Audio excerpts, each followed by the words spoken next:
Hay, magandang gabi sa inyo mga kasawi. Kumusta na po kayong lahat? Nawing nasa mabuti kayong kalagayan at mag-iingat kayo palagi mga kasawi. At syempre ang ating tatalakayin mga kasawi ay isa na naman sa ating request ng ating mga followers na ito po.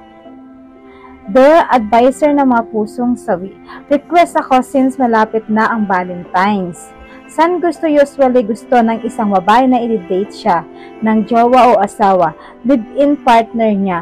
Kung okay lang kay girl na sharing na lang sila sa gastos or salitan sila. Advance Happy Valentine's Day, I miss you and I love you. Wow, sana all may pa I love you. Ayan mga kasawi. At syempre mga kasawi, base sa ating request ng isa sa mga followers natin, na kapag nag-date sila sa Valentine's ay pwede bang salitan sila ng pag-payment or saan ba gusto ng isang babae na i-date siya ng kanyang jowa? Saan ba gusto ng mga kababaihan na i-date sila sa Valentine's Day?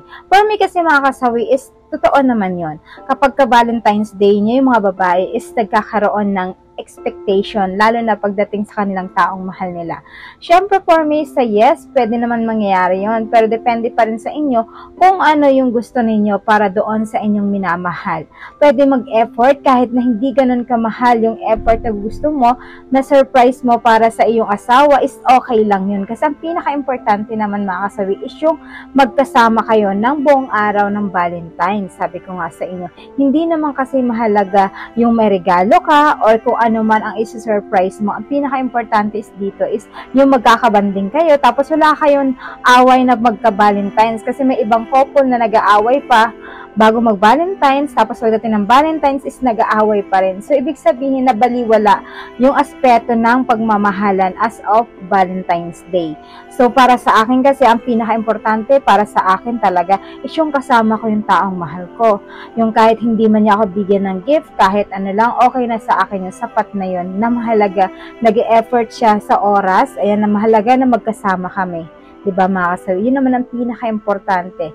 Kahit pa sa anong bagay yun, ang mahalaga magkasama kayo. Anhin mo yung merong siyang gift, pero aanhin mo yung malaking gift mga kasawi, pero yung sa puso naman niya ay hindi ikaw. Kumbaga, pang ano lang ito, pang showy lang sa tao.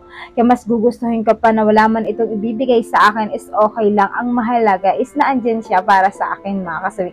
Yun yung pinaka-importante para sa akin talaga. At syempre, sabi ko nga sa inyo mga kasawi, is depende yan sa mga kababaihan. May mga babae naman na talagang gusto na meron silang gift, may ibang babae naman na nakokontento kung ano lang ang kagustuhan na binibigay sa kanila ng taong mahal nila.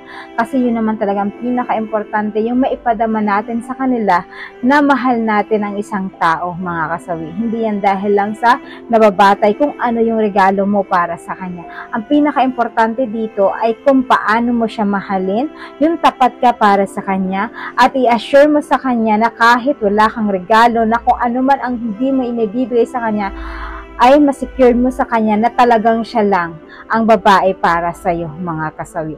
Ayan sa ating sender, naway nabigyan kita ng linaw pagdating dito. At syempre mga kasawi, sa ating mga followers, pwede kayo mag-comment kung ano po ang inyong gusto mga kasawi. Yan lang po mga kasawi, maraming salamat sa patuloy na pagsuporta niyo sa akin sa walang sawang pag-share at pag-comment. Sa mga hindi pa po nakapag-subscribe mga kasawi, pwede na kayo mag-subscribe, pwede na kayo mag-follow para updated kayo sa topic ko araw-araw. Magandang gabi mga kasawi. Bye!